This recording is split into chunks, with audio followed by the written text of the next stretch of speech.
Nah, hari ini spesial banget. Spesial 3 telur nih Bang. Kenapa 3 telur? Hari ini adalah kita bisa berbincang bersama di sini dalam rangka Hari Ulang Tahun Bogor, Kota dan Kabupaten yang ke-540. Udah hampir setengah abad nih.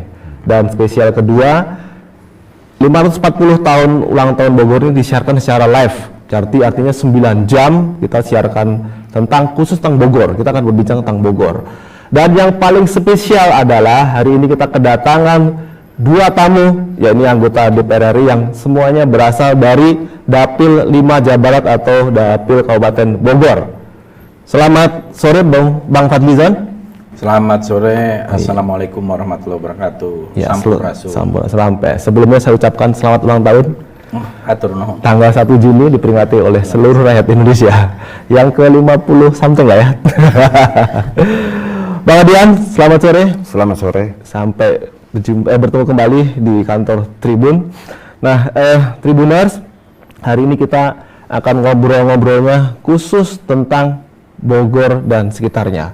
Meski para pemirsa Tribun sebenarnya tahu kalau ada Bang Adian sama Bang Fadli ini biasanya saling berbeda pendapat, saling, apalagi dulu pas 2019 tuh, paling ramai itu. Nah, tapi sebelum kita ngobrol-ngobrol tentang Bogor, saya boleh dong berpantun dulu. Bolehkah, Bang?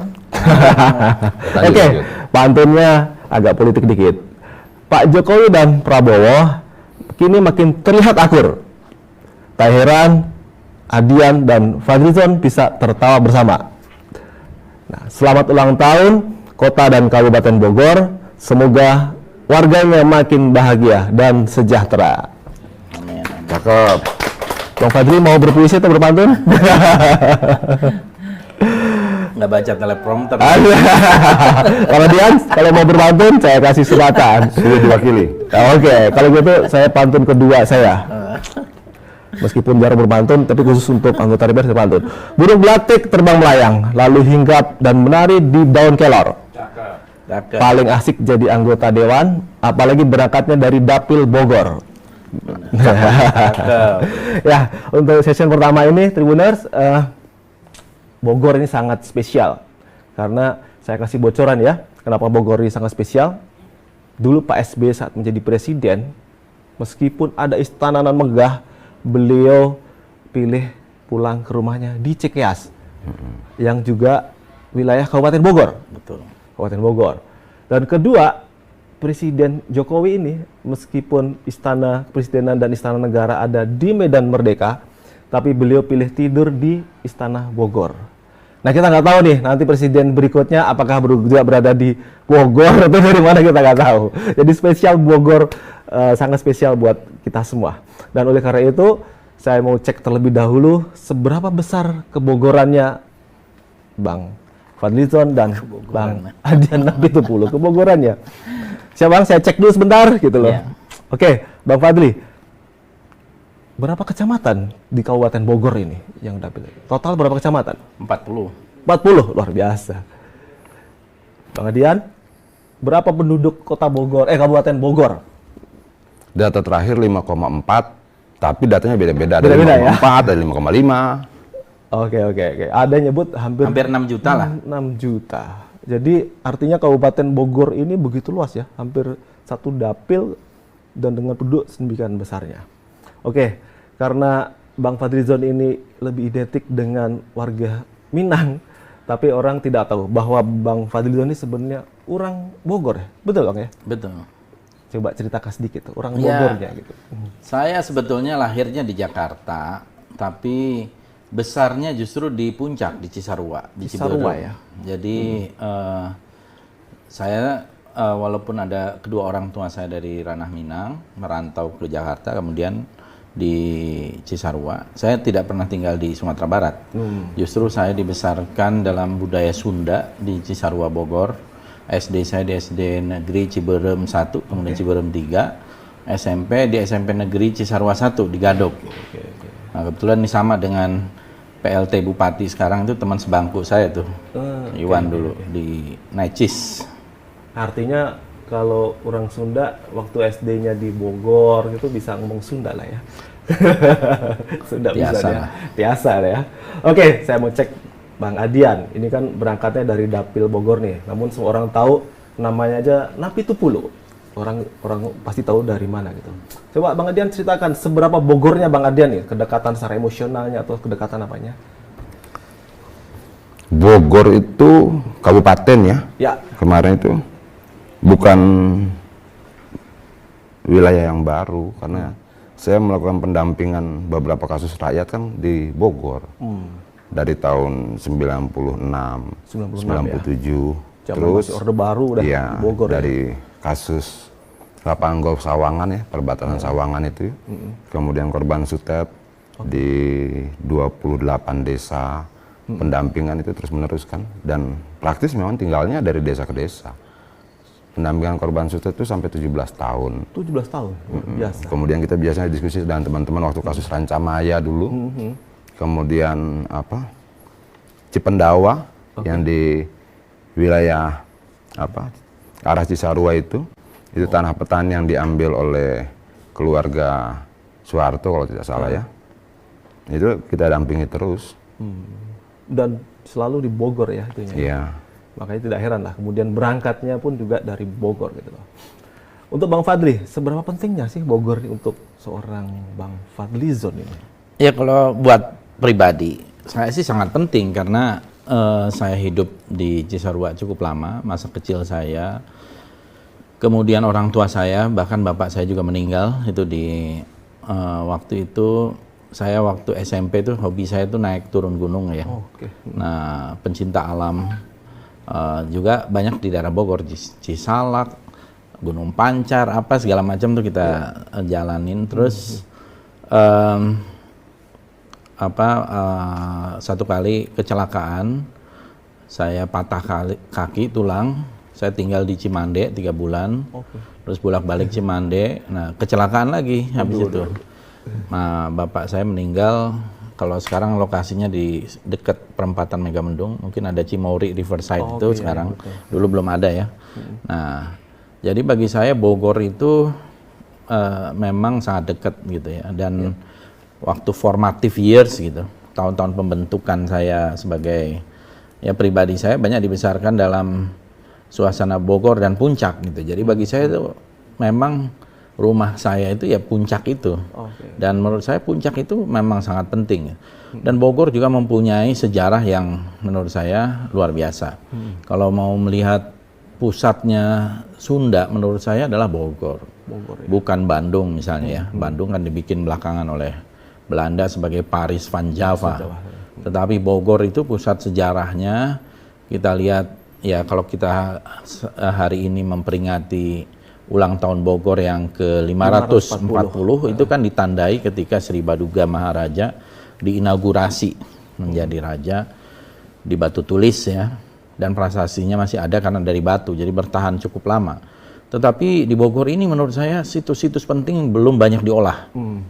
Misalnya di Taman Sari kalau tidak salah ada sekitar di Kecamatan Taman Sari itu ada bisa sampai 52 situs. Saya pernah ke Tenjolaya, itu ada Arca Domas. Arca Domas itu usianya mungkin 5.000 tahun, ya 3.000 tahun sebelum Masehi. Arca Domas, jadi seumur dengan piramid. Ya.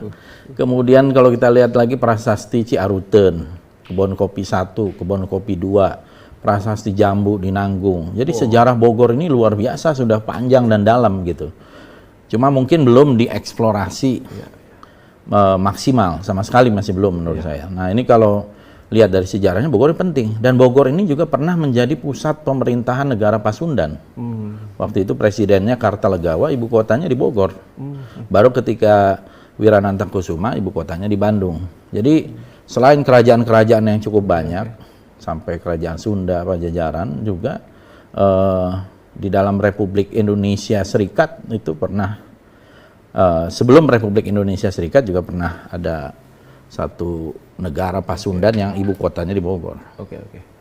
Jadi historinya begitu kental dan juga emosional juga begitu kuat ya bagi Bang Fadlizon. Kalau Bang Adian, seberapa penting Bogor ini buat Bang Adian? Kan tadi udah cerita dikit tuh tempat perjuangannya zaman dulu ini. Jadi emosionalnya dengan warga Bogor kayak lebih melekat itu? Penting dalam konteks apa nih?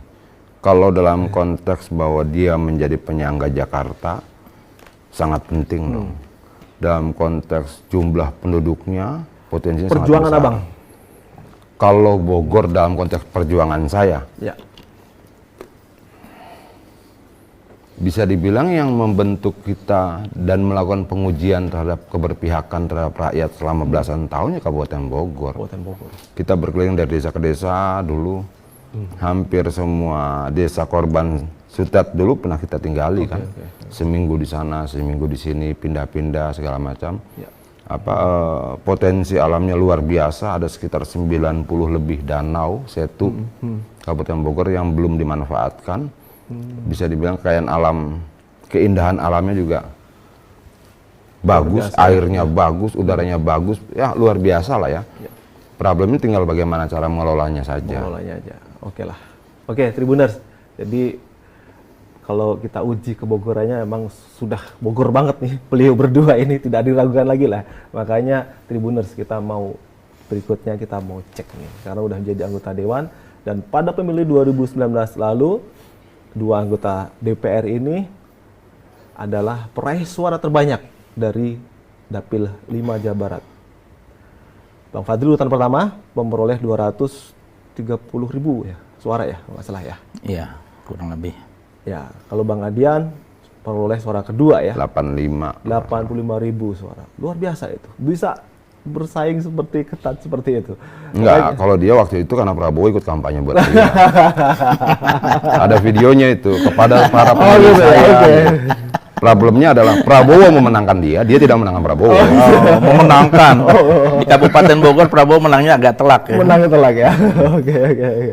Makanya wajar lah beliau berdua ini kita hadirkan di acara spesial Ultah Tribun Bogor ini. Nah, pada sesi ini kita akan bicara tentang apa balasan seorang Fadlizon dan seorang Adian Apitupulu untuk Bogor ini tuh. Kan udah jadi anggota DPR. Berapa periode dari Dapil Bogor, Bang? Ini yang kedua. Kedua, Bang Adian? Sama. Sama, kedua ya. Oke, saya ke Bang Fadlizon dulu. Apa yang sudah dilakukan untuk Bogor ini? Karena 2 periode loh ini tuh. Ya, jadi memang kalau kita lihat anggota DPR sebagai anggota legislatif itu beda dengan eksekutif ya. Kalau bicara tentang pembangunan dan eksekusi itu adanya di pemerintahan. Pemerintahan pusat sampai pemerintahan kabupaten. Nah, kita DPR RI kan punya tugasnya itu beda, membuat undang-undang, pengawasan, kemudian juga ada budgeting ya dan parliamentary diplomacy dan representasi. Jadi kalau dalam hal itu tentu tugas-tugasnya relatif terbatas. Kalau mau ditanya berapa jembatan yang udah dibangun itu tugasnya pemerintah yang melalui eksekutif. Tetapi memang ada sejumlah aspirasi yang diminta oleh masyarakat yang kita perjuangkan, yang kita bawa ke daerah pemilihan gitu ya. Tetapi ya uangnya uang rakyat juga, uang negara. Nah, saya di Komisi 1 misalnya memang agak lebih terbatas karena konteksnya lebih banyak nasional, ya pertahanan, luar negeri dan lain-lain. Tetapi melalui kawan-kawan ada juga lah program-program seperti terkait dengan rumah, ya perbaikan-perbaikan rumah itu yang dari kawan-kawan komisi yang lain. Tetapi kita minta masukan ke berbagai tempat, program penerangan. Dari kawan-kawan anggota lain juga kita minta masukan ke Bogor dan seterusnya. Ya, tetapi juga saya termasuk yang ikut mendorong walaupun itu di pemerintah pusat belum ada kebijakannya. Kita ini terlalu besar dengan penduduk hampir 6 juta itu terlalu besar. Memang perlu ada pemekaran wilayah yang saya kira sudah diperjuangkan cukup lama oleh banyak kawan-kawan.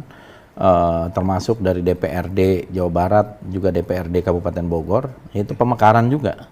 Pemekaran Bogor Barat, mungkin Bogor Timur, dan seterusnya. Jadi ini menurut saya tetap perlu diperjuangkan. Nah, itu domainnya di DPR, tetapi tetap harus persetujuan dengan pemerintah. Soal pemekaran yang kita bahas agak lebih detail gitu. Jadi sudah banyak melakukan banyak hal tadi ya terhadap ya rakyat yang menilai lah. Kalau Bang Adian, saya rasa mungkin bisa cerita banyak nih apa yang sudah dilakukan nih, karena dari tahun 96 dan 97 kemudian jadi anggota dewan banyak sekali yang dilakukan. terutama yang terakhir-terakhir ini tuh? Iya, kalau kita ini kan besarnya dari pendampingan kasus rakyat ya. Ya. Saya tuh lahir dari proses itulah kira-kiranya. Jadi kalau orang bilang lebih tepatnya organizer. Apa yang sudah dilakukan buat Kabupaten Bogor nggak banyak. Nggak banyak. Tapi memang lebih pada pendampingan kasus rakyat itu salah satu yang penting. Dulu kita mendampingi puluhan desa korban sutet dan dulu kan kita dampingi karena kita mau memaksa negara bisa mengaku salah gitu loh. Ya. Bahwa kebijakan itu ketika tidak merugikan rakyat dia salah. Setelah 17 tahun diberikan kompensasi pada seluruh warga di bawah jalur sutet sampai Semarang waktu itu saya ingat. Ribuan jumlahnya. Kemudian yang terakhir ini kita memperjuangkan bagaimana kemudian tanah terlantar itu bisa diberikan pada rakyat. Salah satunya misalnya yang di Cilengsi. Di Cilengsi itu dan kebetulan itu kan tanahnya Cendana itu. Land reform. Nah, gini loh. Ada berapa ribu misalnya tanah Cendana di Kabupaten Bogor. Oke, sebentar lagi Tommy mau bangun misalnya katanya lapangan golf. Kalau saya tidak salah mungkin ada sekitar 1.000 hektar lebih. 1.000 hektar lebih. Kalau kita bagikan itu pada rakyat mungkin puluhan ribu orang bisa dapat rumah lah. Kira-kira seperti itu. Tapi kita butuh contoh kecil. Salah satu contohnya itu 12,6 hektar yang di Cilengsi sudah ditetapkan sebagai tanah terlantar oleh negara, lalu rakyat yang tinggal di situ bermohon pada negara dan kemarin sudah keluar sertifikatnya 500 KK. 500 KK. 500 Dapat KK. sertifikat Dapat hak milik. sertifikat, iya, dari lahan yang dilantarkan. Ini pelajaran penting. Iya, iya. Jangan orang punya tanah banyak-banyak nggak diapa-apain. Betul. Dia cuma investasi mengharapkan keuntungan dari naiknya harga tanah akibat dari kebijakan pembangunan di sekeliling tanah itu. Kira-kira seperti itu. Negara harus membatasi kepemilikan yang berangkat dari tujuan dan motivasi itu. Kenapa? Rakyat butuh tanah. Rakyat butuh rumah. Nah, saya mau membuat pembelajaran kecil, tanah terlantar diambil, lalu dibagikan ulang pada rakyat. Itu sudah berhasil di Cilengsi dan mungkin akan kita lakukan di banyak tempat lain juga di Kabupaten Bogor. Yang lain apa? Kemarin saya ketemu dan Ibu Ade ya dulu waktu Bupati, dia bercerita sama saya tentang puluhan setu yang harusnya Bogor ini bisa menjadi kawasan wisata di mana masyarakat Jakarta, Tangerang, Bekasi dan tempat lain itu penat, capek, lelah segala macam, dia bisanya ke Bogor. Udaranya bagus, oksigennya bagus segala macam. Potensinya salah satunya setu. Sekarang sudah masuk ke setu kedua. Yang pertama kita bikin itu saya desa beberapa wisata. pekan lalu dapat kiriman video tuh, ada teman saya di grup tuh, ini rumahnya Bang Adian tuh di pinggir setu gitu. Iya. Itu ceritanya gimana itu? Nah itu saya mau punya rumah di Kabupaten Bogor. Oh. Kita bandingin di Sentul mahal harganya 4 juta, 5 juta per meter. Hari ini misalnya depan kita lapangan, rumput segala macam. Di perumahan begitu kalau kita beli, kita tidur semalam besoknya jadi rumah baru, jadi ruko dan sebagainya. Lalu 7 tahun yang lalu saya datang ke tempat itu, tidak terlalu terawat ya, daerahnya ilalang tinggi segala macam. Saya tawar, saya minta pembayaran 4 termin, yang punya nggak mau. Lalu sekitar 1 tahun lalu saya kembali lagi, saya tawar 2 termin pembayaran, dia mau. Di situ kita bangun desa wisata yang bekerja Karang Taruna, yang kelola BUMDes. Nah satu lagi di Tunggilis itu 35 atau 32 hektar. Tunggilis itu yang di Cilengsi. Cilengsi ya. Ada setu juga ya. Setu. Oke. Besar sekali, 32 atau 35 hektar itu. Tapi dianggurkan begitu saja. Iya. Sebagian besar setu itu kan cuma jadi buat keramba ya. Sementara kalau kemudian dia dijadikan daerah wisata, dikelola dengan bagus, bisa menghidupi banyak orang. Di Lebakwangi ini pekerjanya masyarakat sekitar dari Karang Taruna itu sudah sekitar 100 orang. Kerja di situ, mereka bersihkan sendiri, kita melatih dalam proses itu bagaimana disiplin desa wisata. Tidak mungkin kita bangun desa wisata kalau tidak ada unsur kebersihan. Tapi mungkin berikutnya kita mau masuk, saya sedang mencoba untuk masuk ke wilayah hutannya. Bisa tidak desa-desa yang di sekelilingnya hutan itu kita bangun itu. Walaupun ada juga desa budaya seperti di Uruk ya, Bogor Barat itu, itu keren sekali menurut saya. Keaslian masyarakat itu masih terlihat betul. Keramahannya luar biasa. Kalau kita ngobrol dengan mereka, senyumnya enak, ketawanya enak, tidak punya kecurigaan, apa segala macam. Karakteristik dan watak masyarakat Bogor ini sangat memenuhi syarat untuk menjadikan Bogor ini wisata yang luar biasa. Mereka ramah sekali. Itu. Nah, tinggal bagaimana kemudian kita membangunnya. Itu loh. Oke. Jadi inilah Tribuners, pemirsa Tribun, tadi udah dengar langsung dari Bang Fadli sama Bang Adian, mereka sudah melakukan banyak hal untuk Kabupaten Bogor dan atau khususnya Dapil Bogor tadi ya, Dapil 5 Jabar tadi. Yang saya sedihkan boleh nambahkan. Ya. Saya ini dengan Fadli John ini sama-sama 2 periode Kabupaten Bogor. 2 periode ya. Yang jadi problem adalah kenapa daerah ya, Pemda Bogor dan Pemda Kota Bogor tidak pernah mengumpulkan kita. Oke. Ada 9 DPR RI ya, dari Kabupaten Bogor selama 7 tahun nih. Pernah sekali sih. Nggak pernah dong. Kapan? Zamannya Bu Nur Hayanti apa ya? Belum pernah. Periode lalu. Nggak pernah. Dikumpulkan secara resmi, diundang. Kalian tuh berangkat dari sini loh. Apa sih yang bisa kalian perjuangkan di sini? Kan saya harus dituntut dong bertanggung jawabannya. Jangan cuma mengambil suara dari Kabupaten Bogor. Walaupun misalnya saya bilang sebagian darah saya kan Cirebon, ibu saya Cirebon, bapak saya Batak. Hasilnya seperti inilah kira-kira kombinasinya. Nah, saya pengen, saya tuh nunggu dipanggil. Kalau bisa dipanggil semua DPR RI yang berangkat dari Kabupaten Bogor 9, ditambah DPR RI yang berangkat dari Kota Bogor, berapa? 4 atau berapa? Bogor Cianjur ya. Bogor Cianjur. 9. Lalu duduk sama-sama sehari semalam, yuk kita bicara Bogor yuk. Bogor mau ngapain? Nah, berkali-kali saya minta seperti itu pada Ibu Ade waktu itu. Undang dong. Kalau kita tidak diundang, terkesan kita cuma nyari suara. Itu loh. Oke lah, mekanisme dan prosedur formal DPR, reses segala macam sama-sama melakukan. Oke. Orang per orang boleh lakukan itu. Kenapa kita tidak lakukan sama-sama?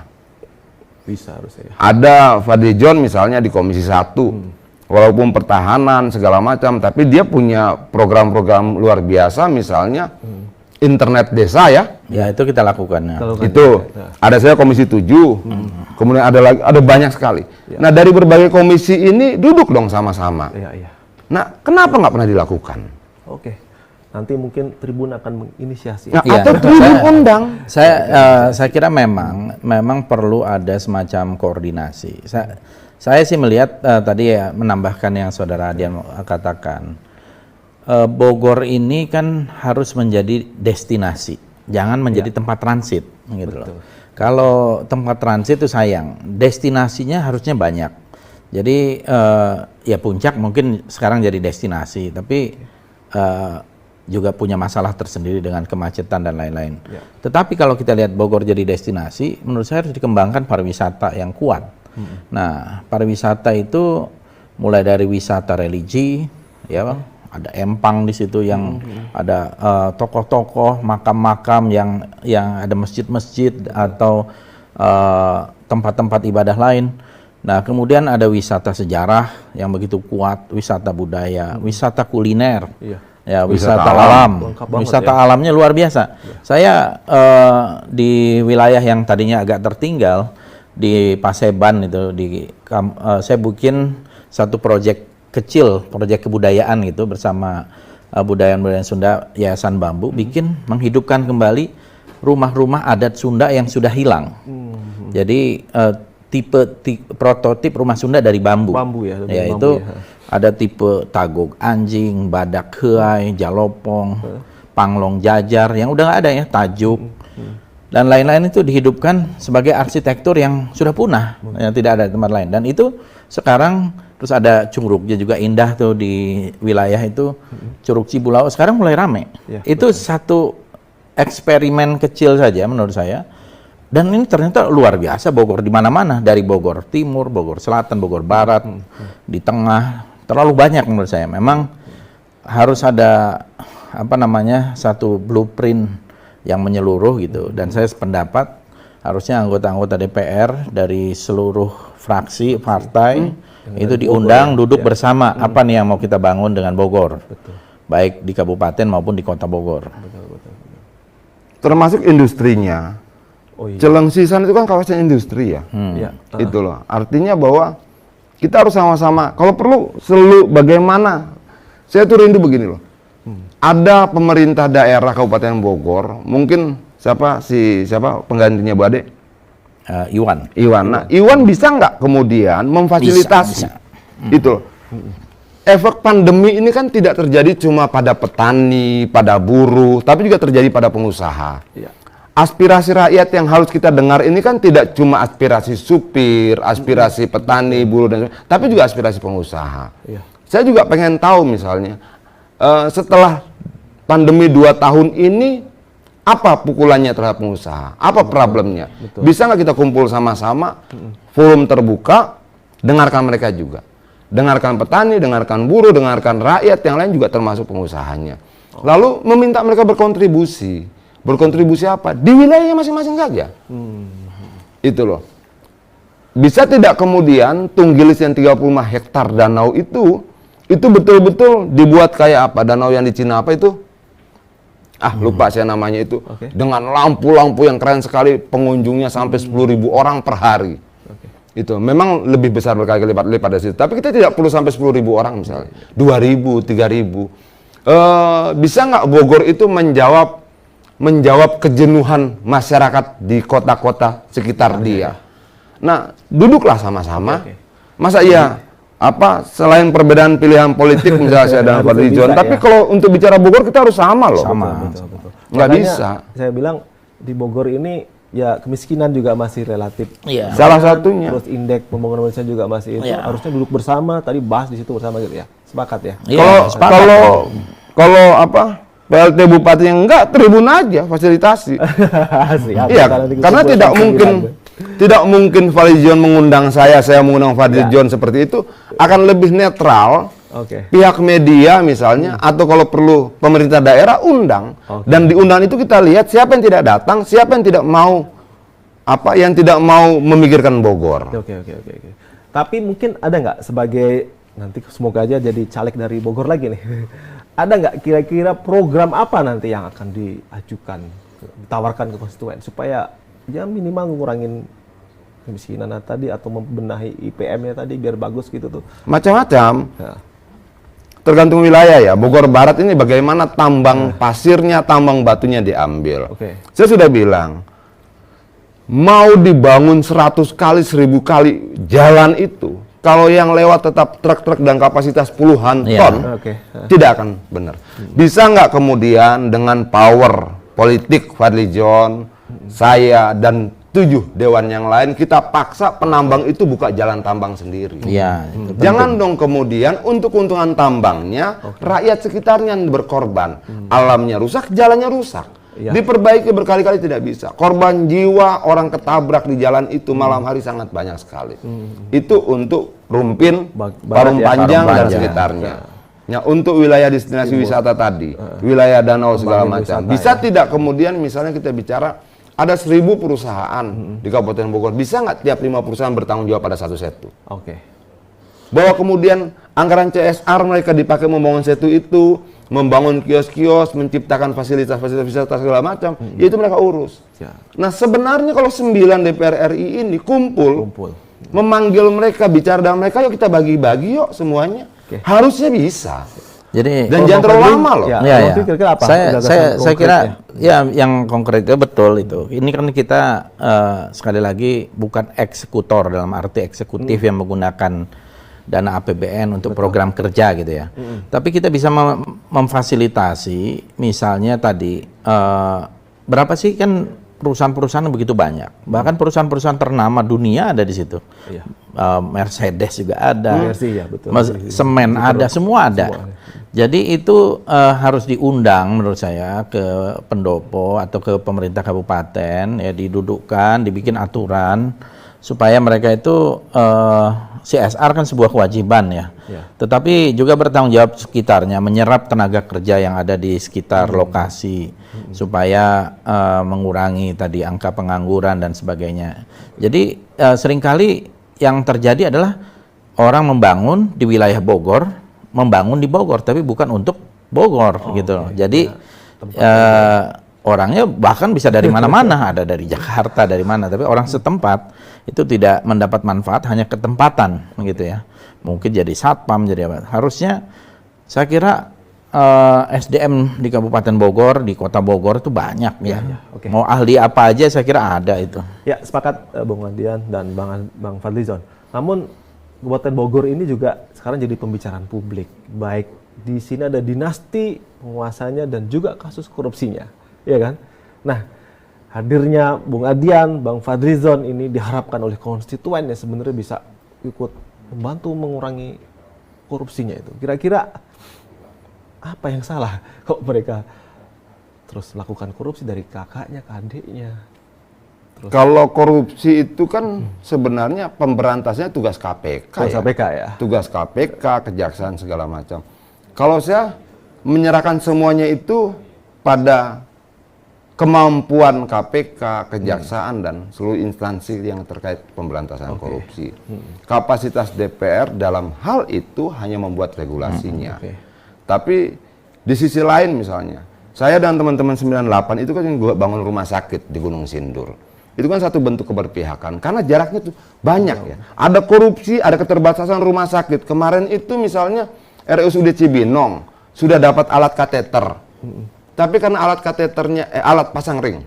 Alat pasang ringnya ini KSO dalam perusahaan, maka tidak punya uang cash untuk beli, tidak dapat izin menggunakan BPJS. Nah, itu saya telepon kepala BPJS-nya. Saya bilang jangan begitu dong. Pilihannya dua, kalian kasih uang cash, mereka beli cash, lalu bisa digunakan oleh peserta BPJS, atau biarkan mereka KSO untuk menyiasati keterbatasan dana. Hal seperti itu gitu loh. Jadi problemnya sangat banyak. Tidak mungkin kemudian semua problem itu harus kita selesaikan seketika. Tapi kenapa ada pembagian kekuasaan, kewenangan dan sebagainya, bidang-bidangnya jelas. Itu biarlah kemudian urusan-urusan, ayo kita sama-sama bangun rumah sakit. Yuk, ambulansnya sekabupaten Bogor itu 43. Setiap kecamatan satu. Kenapa? Saya melihat negara gagal menyiapkan alat transportasi untuk rakyat saat sakit. Kalau kita lihat misalnya di wilayah Bogor Barat ya, itu dari desa terjauh sampai ke rumah sakit terdekat itu bisa berjam-jam loh. Itu dengan catatan misalnya cuacanya bagus. Begitu dia hujan deras berhari-hari, dan Bogor ini kan kota hujan, lebih rumit. Nah, bisa nggak kemudian kita bangun sebanyak-banyaknya, menyelesaikan kasus rakyatnya, kita bantu ambulansnya, kita bikin rumah sakitnya, kita bangun desa wisatanya, itu bisa kita lakukan. Tapi mengambil alih pekerjaan KPK dan Kejaksaan Agung nggak bisa kita lakukan. Semoga aja ada anggota DPR dari Dapil Bogor yang ada di Komisi Hukum. Ya, kalau menurut saya itu harus ada penyelesaian yang holistik lah gitu ya. Memang kalau dinasti kan sebenarnya di mana-mana juga ada, biasa ya. Yang paling penting bagaimana bermanfaat nggak bagi rakyat kira-kira gitu. Jadi saya tidak ingin masuk lebih jauh karena itu di ranah hukum ya. Tetapi proses untuk pencegahan supaya distribusi anggaran itu betul-betul sampai pada tempatnya yang tepat itu juga sangat penting. Karena kalau terjadi inefisiensi juga termasuk korupsi, itu kan mengurangi apa yang menjadi hak rakyat gitu. Dan menurut saya memang harus banyak inovasi di Bogor ini karena begitu luasnya. Tadi Saudara Adian mengatakan juga ambulan. Saya kira hampir semua. Saya juga dari tahun 2009 malah mengoperasikan, karena kita diwajibkan juga oleh Partai Gerindra ya untuk ambulans hampir 24 jam, tapi tetap aja kurang ya. Terus saya bikin klinik, ya rame ya, pandemi kita agak khawatir juga, stop dulu sebentar supaya tidak jadi klaster. Tetapi memang pembangunan sarana vital terutama di daerah Bogor Barat itu penting karena jarak jauh ya, daerah Parung ke Bogor.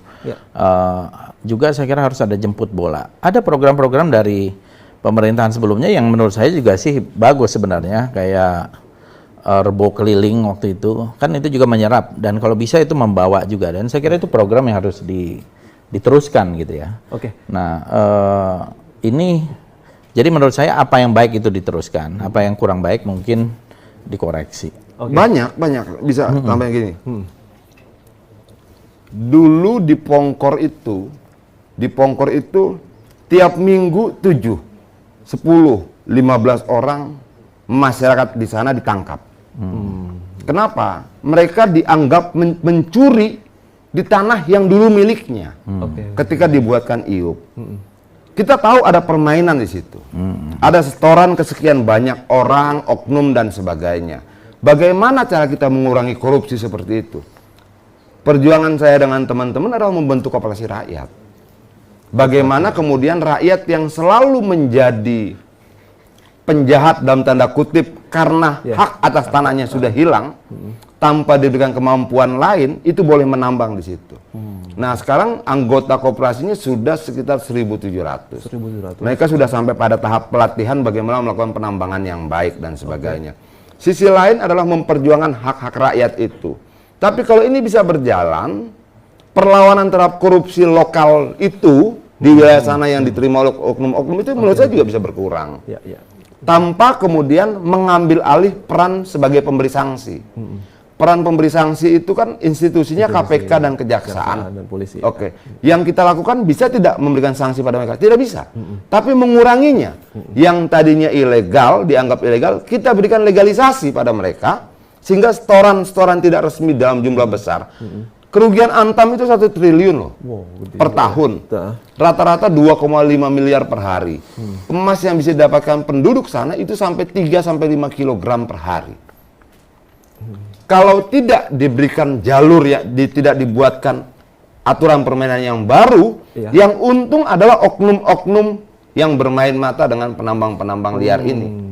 Nah, yang kita perjuangkan dalam 1,5 tahun terakhir ini adalah bagaimana rakyat bisa menambang di situ, berikutnya mengolahnya menjadi emas dan tetap menjualnya ke Antam. Dengan demikian, mereka tidak selalu melulu menjadi orang yang dianggap jahat. Kedua, kita potong mata rantai dengan oknum-oknum yang menerima upeti-upeti dari mereka. Nah, yang ketiga kemudian kita sedang coba membangun kesempatan terbuka pada mereka, lahirnya kontraktor-kontraktor lokal di sana. Itu loh. Nah, yang ini bisa nggak kita kerjakan? Harusnya bisa. Mantap. Dan sekarang sedang berjalan. Mantap sekali. Jadi Bogor Barat tadi memang PR-nya banyak ya. Nah, ini segmen gue soal pemekaran. Tadi kan Bang Fadli udah nyebut-nyebut nih. Bogor ini diwacanakan akan dimekarkan. Jadi Bogor Barat dan Bogor Timur.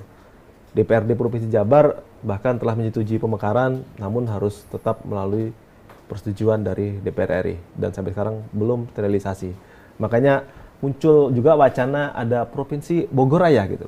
Bogor Raya yang meliputi ya Bogor Kabupaten, Bogor Kota, Sukabumi, Cianjur gitu.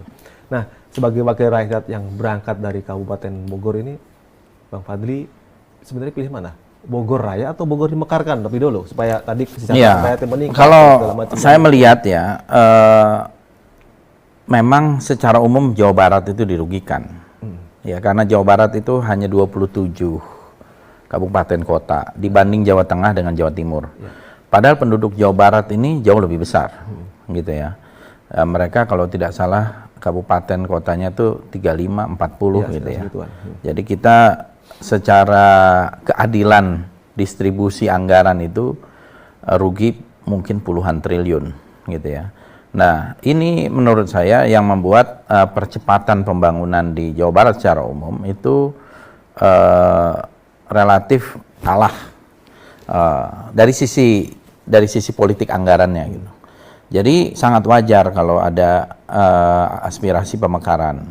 Mungkin kalau mau dimekarkan, Jawa Barat itu bisa dimekarkan jadi 40-42 kabupaten kota menurut saya ya. Nah, kalau itu tetap di dalam provinsi Jawa Barat gitu, sehingga bisa sama sederajat gitu dengan Jawa Tengah maupun dengan Jawa Timur.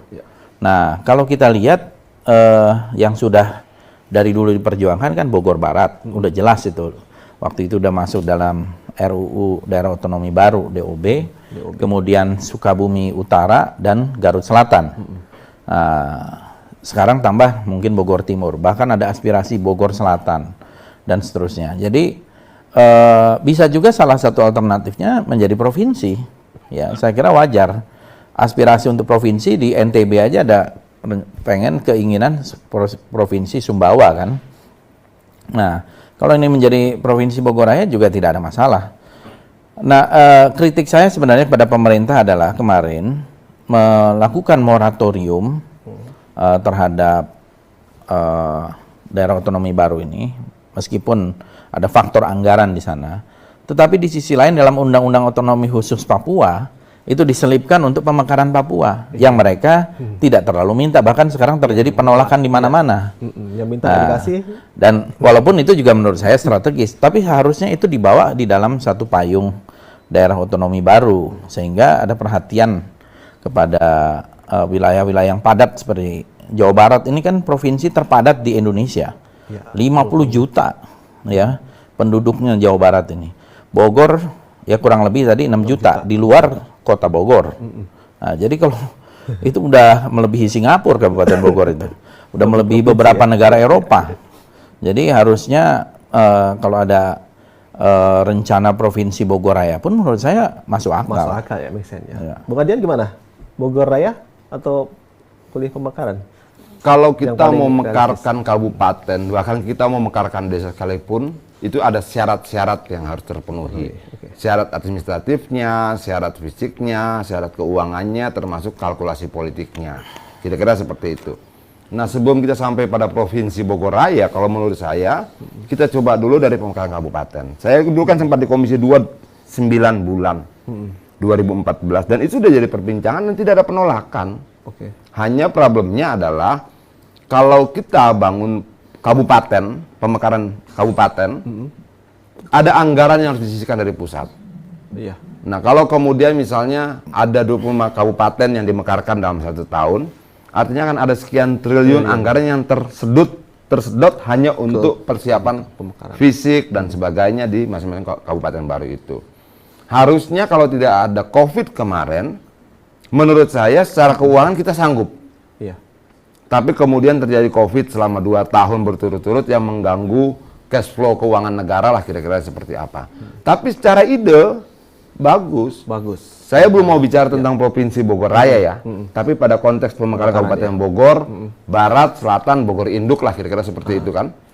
Bagus sekali. Bagus ya. Ya, kita sudah lakukan ngobrol-ngobrol dengan ada Presidium Bogor Timur, kalau tidak salah ada Presidium juga Bogor Barat, tentang potensi PAD-nya.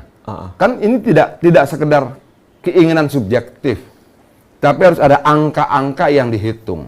Oke, saya mau Bogor Barat dimekarkan. Oke, secara finansial, keuangannya bagaimana, potensi sumber daya alamnya, potensi penduduknya, jumlah penduduknya, dan sebagainya. Potensi ibu kotanya di mana? Karena kalau tidak salah masih tarik-menarik nih untuk Bogor Barat, ibu kotanya apakah di Rumpin, apakah di Cigudeg, apakah di mana gitu loh. Nah, itu juga harus duduk bersama. Artinya selesai dulu di rakyatnya dan di tingkat kabupatennya duduklah bersama, putuskan sama-sama. Bogor Timur mau di mana? Kalau dulu kan Jonggol sempat diwacanakan sebagai ibu kota pengganti Jakarta toh? Iya. Dulu gitu loh, sebelum ke Kalimantan Timur. Nah, Jonggol siap nggak? Kawasan industrinya bagaimana? Karena Bogor Timur itu lebih pada masyarakat urban. Cibubur segala macam ya. Cilengsi, kemudian Cibubur, kemudian Kelapa Nunggal dan sebagainya. Nah, itu bagaimana? Nah, itu kita harus duduk sama-sama. Tapi ide dasarnya bahwa Bogor ini padat banget. Satu-satunya kabupaten yang punya 9 kursi DPR RI cuma Kabupaten Bogor. Bahkan ada yang mengusulkan katanya mau ditambah jadi 10 karena terlalu banyak. Kira-kira seperti itulah. Jadi intinya prasyaratnya penuhi dulu untuk mensejahterakan rakyatnya lah ya tadi ya. Untuk pemekaran dulu, provinsi next-nya. Ada beberapa wilayah DOB dulu yang diharapkan ketika dimekarkan meningkatkan kesejahteraan. Faktanya tidak identik dia. Tidak serta-merta. Kenapa prasyarat-prasyarat tadinya itu lebih dibuat karena kepentingan dan keinginan subjektif. Tidak karena kalkulasi yang betul-betul objektif. Tapi untuk Bogor Barat dan Bogor Timur, kita sudah ngobrol. Sudah kita bawa Komisi 2 saat itu, secara objektif sudah memenuhi syarat. Ya, saya kira kalau Bogor Barat, Bogor Timur, sumber-sumbernya tuh cukup ya untuk menghidupi Bogor Timur tuh ya. industrinya juga banyak. Di Bogor Barat saya kira untuk investasi itu lahannya juga masih sangat luas. Perkebunan ada geotermal, ada macam-macam gitu. Jadi saya kira sangat layak lah. Tinggal ini masalah keputusan politik. Iya, iya. Oke, Tribuners, kita akan masuki segmen terakhir ini. Jadi tadi kalau kita ngomong Bogor memang masalahnya kompleks banget dan kita mau duduk bareng sekali. Nah, ini segmen terakhir. Kira-kira Bang Fadli dan Bung Adian seandainya nanti akan maju lagi menjadi anggota DPR RI dan berangkat dari Bogor. Nah, ini pengandiannya. Kalau kalah gitu, kira-kira Bang Adian mau jadi apa nih? Kalau maju itu kita 100% diputuskan oleh partai. Oke. Apakah Adian maju atau tidak maju itu partai yang putuskan. Saya tidak mau berbicara tentang keinginan perseorangan di sini. Bagaimana kemudian kepentingan-kepentingan, keinginan-keinginan subjektif itu harus tunduk pada perhitungan partai. Pantas tidak? Adian gagal tidak? Pantas tidak? Boleh tidak? Bermanfaat tidak buat Kabupaten Bogor? Kalau tidak disuruh maju, ya siap. Oke. Tapi kalau kemudian disuruh maju dan kalah, juga siap. Siap pernah kalah kok. Oke. Jadi tergantung pimpinan pucuk di PDIP nanti Konsekuensi berpartai, konsekuensi berorganisasi adalah kita mengurangi sebagian keinginan-keinginan pribadi, kepentingan-kepentingan pribadi dan tunduk pada kepentingan dan keinginan bersama. Oke. Kalau Bang Fadli kan kira-kira apakah nanti setelah Ya, perjuangan politik itu kan adalah sebuah proses dan perjuangan politik itu apa sih tujuannya? Kan untuk membela kepentingan rakyat, membela kepentingan masyarakat pada umumnya, apalagi di daerah pemilihannya. Dan itu juga sudah ada di dalam janji kita sebagai anggota DPR harus memperjuangkan di situ. Jadi kalau saya lihat itu perjuangan untuk melakukan pembelaan terhadap rakyat, kepentingan rakyat dan keberpihakan kepada rakyat itu penting. Soal kalah menang itu adalah soal biasa dalam politik gitu ya. Jadi sepakat. Tidak perlu dikhawatirkan soal kalah menang itu. Ya, oke, sepakat. Nah, ini segmen paling terakhir. Jadi saya kasih nama Jika Aku Menjadi. Di sini ada Bang Adian, ada Bang Fadlizon. Ini mau saya balik nih perannya nih. Bang Adian yang selama ini kritis terhadap pemerintahan. Bang Fadli kritis pemerintahan akan saya balik. Nah, Bang Fadli selama ini Bang Fadli terkenal sebagai orang yang kritis terhadap Jokowi dan pemirsa Tribun tahu di hari spesial ini kita pengen dengar dari Abang seandainya Abang jadi Adian yang sering menggodok Jokowi. Coba Abang pengen dengar kita pemirsa Tribun pengen Bang Fadli mau apa yang bagus dari Jokowi pengen saya dengar nih. Ya, niatnya bagus. Niatnya ya. Niatnya bagus dan perlu orang-orang yang duduk di tempat yang tepat. Oke. Ya. Misalnya menteri-menterinya harus tepat, ya. Timnya harus kuat, harus tepat. Jangan kemudian ini jangan seandainya yang sudah ada. Iya. Oh, ini gitu. kita bicara yang sedang ada kan. Misalnya kasus minyak goreng. Untuk apa presiden ngomong? Itu kan menterinya yang salah. Harusnya ada tindakan, ada sanksi gitu ya. Jadi menurut saya dalam sejumlah hal itu ada yang perlu diteruskan, ada yang perlu dikoreksi gitu ya. Jadi kalau perlu dikoreksi ya kita koreksi. Ya. Kalau ini konkret benar, bagusnya nggak dapat ya. Iya benar. Menurut saya apa? Mau ditanya bagian apa? Jadi kalau kita lihat, kalau bagus ya perlu didukung. Nah, itu dan menurut saya bukan semua yang dilakukan itu salah atau bukan semua yang dilakukan itu benar. Inilah jawaban politik. Bang Adian, saya pengen dengar Bang Adian. Kira-kira apa nih gantian? Jeleknya Jokowi apa menurut Bang Adian? Jeleknya Jokowi salah satunya pemaaf. Pemaaf.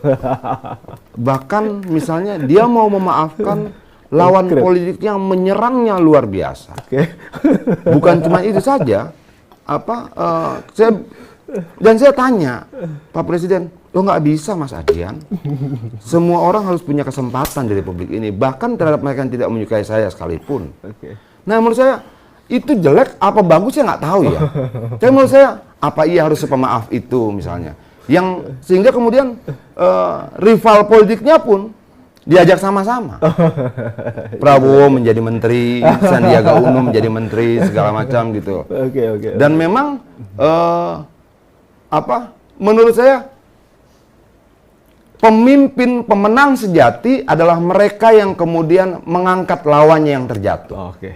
Jadi kalau bertinju itu, petinju pemenang yang sejati itu, lawan yang sudah terkapar itu dia ambil lagi, ayo jalan sama-sama dengan saya. Oke lah, ini jawaban Nah politis. itu yang menurut saya keren, yang mungkin Prabowo tidak miliki. Oh, oke.